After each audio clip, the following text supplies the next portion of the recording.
Hello दोस्तों, स्वागत है आपके अपने चैनल इंस्पायर्ड लाइफ में। चलिए आज की कहानी की शुरुआत करते हैं।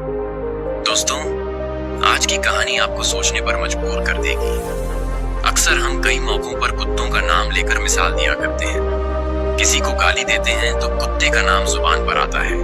गाली आदमी को देते हैं पर नाम कुत्ते का बदनाम होता है। क्या कुत्ता इतना गया गुजरा जीव है? हमने उसे कभी खिलाने पिलाने के बारे में तो नहीं सोचा, चाहे वह कितने ही दिनों से भूखा द्वार पर पड़ा हो, लेकिन हमें कभी उसका नाम इस्तेमाल करने में लज्जा नहीं आई। अगले दिन सुरेश उस महात्मा से मिलने के लिए निकल गया। वह पहुंचकर सुरेश ने देखा कि महात्मा अपने आश्रम में कुछ लोगों को उपदेश दे रहे थे। तभी सुरेश ने महात्मा को प्रणाम किया और कहा, गुरुदेव, मेरे मन में एक प्रश्न उठ रहा है। महात्मा ने कहा, भंते पूछो, आपके मन में वह कौन सा प्रश्न उठ रहा है?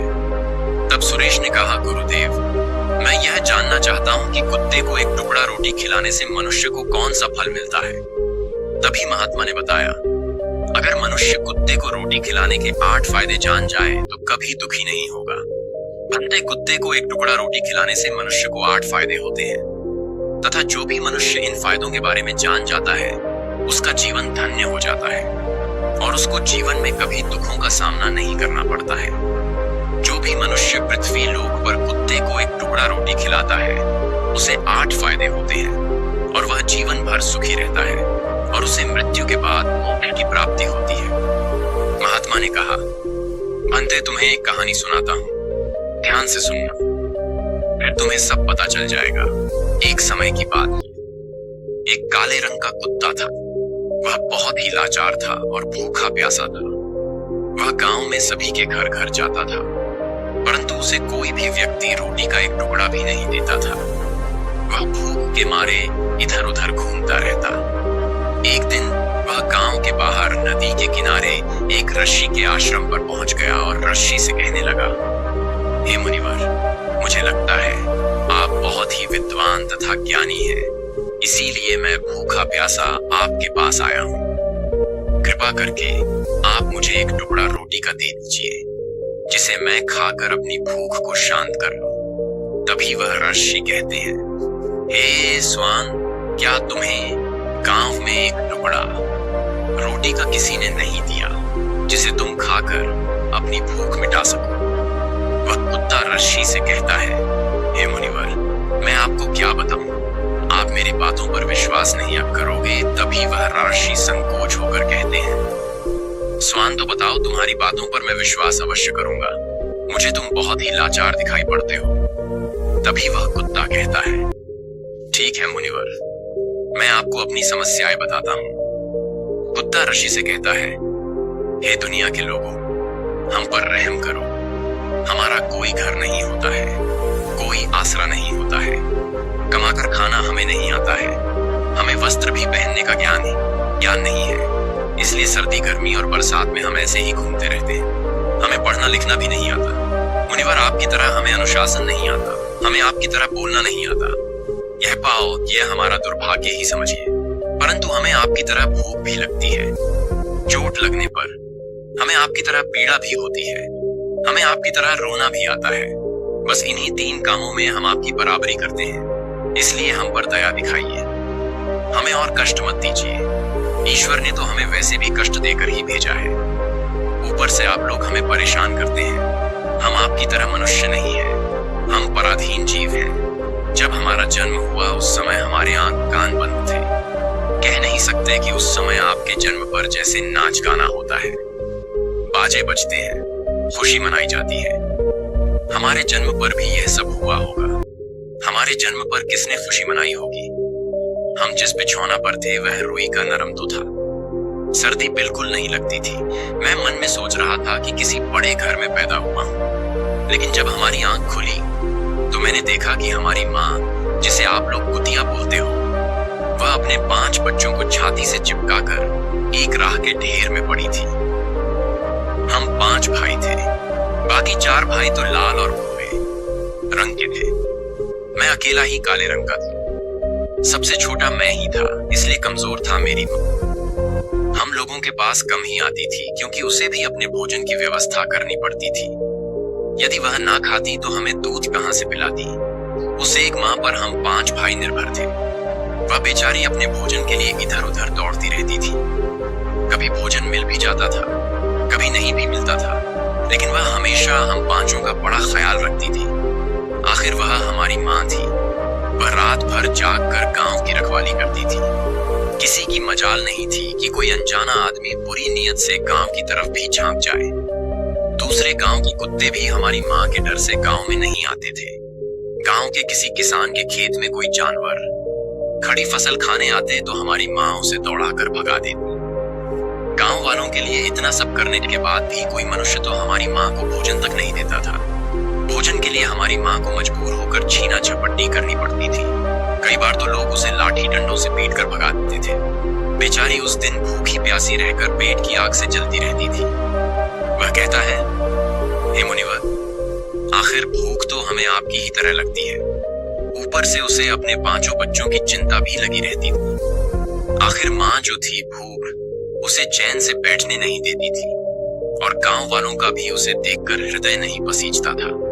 तो बेबस होकर उन लोगों के घरों में चोरी से घूस पड़ती थी और खाने की कोई चीज मिल जाती तो उसे खाकर अपने पेट की आग बुझा लेती थी।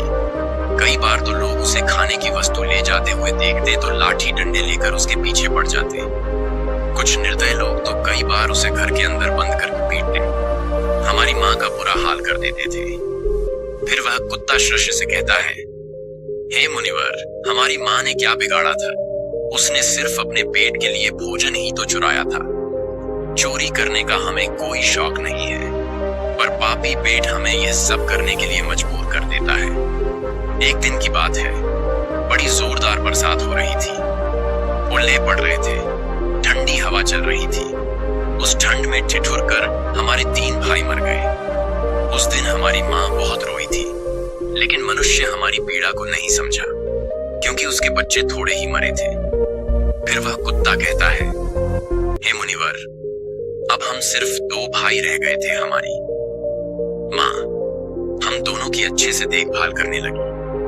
फिर एक दिन उसी गांव में एक सेठ के घर पर दावत चल रही थी और अनेक प्रकार की मिठाइयां बन रही थी। सेठ जी के घर काफी मेहमान आए हुए थे। हमारी माँ कुछ खाने की तलाश में बार बार उधर जाती, लेकिन लोग उसे दुत्कार कर भगा देते थे। किसी को उस पर इतना भी तरस नहीं आया कि एक रोटी उस बेचारी को खाने को फेंक। एक रोटी से उनका क्या बिगड़ जाता। मेरी माँ बार बार जाती और वहीं खड़ी खड़ी देखती रहती थी। सेठ जी के आंगन में दावत खाने का सिलसिला चालू हुआ। भोजन परोसा जाने लगा। मेरी माँ भी वहीं जाकर पूछ हिलाने लगी। खाना परोसने वाला आदमी जब किसी काम से भीतर गया तो मेरी माँ दबे पांव रोटी लेने को चल पड़ी। फिर दूसरे आदमी ने मेरी माँ को जाते हुए देख लिया तो चारों ओर से लोग चिल्ला चिल्ला कर उसकी तरफ भागे। मेरी माँ उनकी चीख सुनकर घबरा गई। 2-3 आदमी लाठी लेकर उसके पीछे बड़े बेरहम से दौड़े। मेरी माँ वहां से घबरा कर भागने लगी, परंतु उसे वहां से निकलने का कोई रास्ता नहीं मिला क्योंकि सामने से लोग लाठी डंडे लेकर आ रहे थे। तभी मेरी माँ वहां पर जो लोग भोजन कर रहे थे उनको लांघ कर निकल गई। आगे वह कुत्ता कहता है, हे मुनिवर, मेरी माँ अपने निकलने पर इतनी हैरान नहीं थी जितनी कि उन लोगों को देखकर हुई थी जो वहां पर दावत खा रहे थे। वह सब उठकर खड़े हो गए। उन्होंने भोजन करना छोड़ दिया और कहने लगे कि कुतिया के लांघ जा जाने के कारण भोजन भ्रष्ट हो गया है। सब एक दूसरे से विचार विमर्श कर रहे थे कि अब क्या किया जाए। खाना तो सब खराब हो गया है। फिर सेठ जी फूट फूट कर रोने लगे। कुछ लोग तो यह भी कह रहे थे कि भाई, कुतिया के लाने से भोजन खराब कैसे हो गया? उसने खाने में या पतलों में मुंह थोड़ी डाला है, सिर्फ ऊपर से लांघ कर ही तो गई है। और कहने लगे, शहरों में तो लोग कुत्ते को पालकर घर के अंदर सुलाते भी हैं और खिलाते भी हैं, तो इसमें कोई बुरी बात नहीं है। अगर कुतिया लांघ कर गई है तो भोजन खराब नहीं हुआ है। लेकिन उनमें से कुछ लोग बड़े घरों से ताल्लुक रखते थे। उन्होंने एक की भी नहीं चलने दी। कह रहे थे कि भोजन तो भ्रष्ट हो गया है, यह हमारे खाने के लायक नहीं है। आखिरकार उन्हीं की बात मानी गई। अब तो वह सारा भोजन गरीबों में बांट दिया गया। उस दिन तो मेरी माँ को खूब पेट भर के खाना मिला था। ऐसा सुख उसने जीवन में कभी नहीं पाया था, लेकिन वह सुख उसके लिए बड़ी मुसीबत बन गया। वह भोजन करके वहां आराम से लेटी ही थी। उतने में वह सेठ डंडा लेकर वहां आ पहुंचा और उसे पूरी तरह से पीटने लगा। उसे वहां से भागने का भी कोई अवसर नहीं मिल पाया। डंडों की चोट से वह बुरी तरह से चिल्लाने लगी। मां का विलाप सुनकर पत्थर भी पिघल जाता है, पर उस निर्दय को उस पर जरा भी रहम नहीं आया। वह उसे कठोरता पूर्वक पीटता रहा। मां का वह चीख की आवाज पूरे गांव में सुनाई दे रहा था। तब कुछ लोग आए और उसे समझाते हुए बोले, सेठ जी जाने दो, भूख में तो आदमी की भी बुद्धि भ्रष्ट हो जाती है। यह तो एक पशु है, इसे अच्छे बुरे का क्या ज्ञान। अब इसे मारकर आपको क्या मिलेगा? जो होना था सो हो गया। लोगों के समझाने के बाद उसने हमारी मां को पीटना बंद किया। फिर बड़ी मुश्किल हालात में वह हमारे पास आई। मां ने आकर सारी कहानी हम दोनों भाइयों को सुनाई। हमने सोचा कि कितना कष्ट भरा है। हम कुत्तों का जीवन आदमी एक रोटी के टुकड़े के बदले एक चोर के जितना पीटता है बेकार है। ऐसे लोग जो हम लोगों की पीड़ा को नहीं समझते, कुत्ता कहता है, हे मुनिवर, एक दिन की बात है। उसी गांव के बाहर एक ब्राह्मण आकर ठहरा हुआ था। उसने अपने भोजन के लिए एक जगह चूल्हा बनाया और उस पर दाल बनाने के लिए रख दी। उसके बाद आटा गूंथ कर रख दिया। वह वहीं पास में कुएं पर पानी लेने चला गया। इधर कहीं से मेरी मां भी घूमती हुई वहीं पहुंच गई। उसने आटे को देखा तो सोचने लगी कि शायद इस आटे का कोई मालिक नहीं है। यही सोचकर वह उस आटे को खाने लगी। उधर उस ब्राह्मण ने कुएं के पास से देखा कि उसका आटा एक कुतिया खा रही है, तो वह बड़ा दुखी हुआ। वह बेचारा रोने लगा, क्योंकि वह भी 2 दिनों का भूखा और थका हुआ था। कुछ लोगों ने उसे कहा, अरे ब्राह्मण देवता, इस कुतिया ने तुम्हारा भी आटा बिगाड़ दिया। कल तो इसने सेठ जी की पूरी रसोई बिगाड़ कर रख दी। ब्राह्मण दुखी होता हुआ बोला, भाई मुझे क्या मालूम था, यह दुष्ट कुतिया मेरे आटे को खाने के लिए घात लगाए बैठी है। ब्राह्मण ने ना आव देखा ना ताव लाठी लेकर उस कुतिया के ऊपर टूट पड़ा। मां उस आटे को ठीक से खा भी नहीं पाई थी, पर उससे ज्यादा की उस पर लाठी बरस गई। महीनों तक मेरी मां लड़खड़ाते हुई घूमती रही। तब उस दिन समझ में आया कि आदमी कितना खुदगर्ज है। हम उसका कोई भी कार्य करते हैं तो भी वह हमें नहीं समझता। आगे वह कुत्ता कहता, हे मुनिवर, हमारी कमी यह है कि हम उन्हीं मतलबी इंसानों के अधीन रहना चाहते हैं जो हमें कष्ट देता है, जो हमें प्यार से खिलाता है। हम उसके कितने काम आते हैं, यह नहीं पता उनके घर की रखवाली तो करते ही हैं। साथ ही साथ और भी बहुत सारे लाभ हैं जिन्हें मनुष्य नहीं जानता। महात्मा ने कहा, यदि मनुष्य कुत्ते को रोटी खिलाने के फायदे जान ले तो अपने जीवन में होने वाले नुकसान से बच सकता है। आज मैं आपको बताऊंगा कुत्ते को रोटी खिलाने के 8 फायदे। मनुष्य को पता नहीं है कि जब भी घर में रोटी बनाई जाती है तो सबसे पहली रोटी गौ माता की होती है और पिछली रोटी कुत्ते की होती है। महात्मा ने कहा, ऐसा ही विधान भगवान ने बनाया था, लेकिन भगवान के बनाए उस विधान को भूलकर मनुष्य अगली और पिछली रोटी स्वयं ही खा जाता है। इसका दुष्प्रभाव उसके जीवन पर पड़ता है। कुत्ता वह प्राणी है जिसको रोटी खिलाने से मनुष्य के जीवन में पड़ने वाले ग्रहों के दोष भी दूर हो जाते हैं। महात्मा ने कहा, कुत्ते को रोटी खिलाने का पहला फायदा, कुत्ते को रोटी खिलाने से ग्रह का नकारात्मक प्रभाव कम हो जाता है। ग्रह जब अपनी कुदृष्टि डालता है तो हर मनुष्य बर्बाद हो जाता है। जिस व्यक्ति पर उनकी महादशा आरंभ हो जाता है तो बने बनाए काम अपने आप बिगड़ने लगते हैं और वह मनुष्य आर्थिक तंगी का शिकार हो जाता है। उस स्थिति में व्यक्ति यदि कुत्ते को रोटी खिलाता है तो उस पर ग्रह का दुष्प्रभाव बहुत ही कम हो जाता है। कुत्ते को रोटी खिलाने का दूसरा फायदा, कुत्ते को रोटी खिलाने से भाग्य आप पक्ष में हो जाता है। आपके घर के अंदर नकारात्मक शक्ति नष्ट हो जाती है।